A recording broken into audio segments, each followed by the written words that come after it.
సూర్యాపేటలో మీ గెలుపు కూడా చావు తప్పి కావచ్చు, కొంతమంది అసలే గెలవలేదు కదా. దాని గురించి అంటే రాజకీయ పద్ధతిలో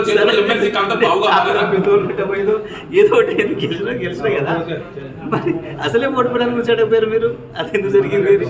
జగదీష్ రెడ్డి గారు ఒకవైపు రాజకీయ పద్ధతుల చేతిలో ఎమ్మెల్సీ కవిత పావుగా మారారా? నేనేమంటున్నా, నేను చాలా క్లియర్గా చెప్పిన, నా ట్వీట్లోనే చెప్పిన, ఈ మధ్యకాలంలో నా గురించి మాట్లాడిన పదాన్ని మరొకసారి వల్ల వేసే ప్రయత్నం చేసినందుకు వారికి నా సానుభూతిని తెలియజేస్తున్నా అని చెప్పిన. గజ్వేల్ ఇప్పుడు వెళ్ళి అక్కడ నుంచి వస్తా ఉన్నారు. కేసీఆర్ ఈ సందర్భం చర్చకు వచ్చిందా? కవిత కామెంట్ చేసిన అంశం నేను చెప్పినది ఈ రోజే కాదు, ఏ రోజు కూడా ఆ అంశం మీద చర్చకు రాలేదు. కీలక నేతలు తిట్టించారని చెప్పి ఆమె ఆరోపిస్తున్నారు. నేనేమంటున్నా, ఈ విషయాలు ఏది మేము చర్చించలేదు. సరే, ఆమె అన్నది కూడా నేను మీరు అంటుంది అది వినలేదు. ఆ విషయం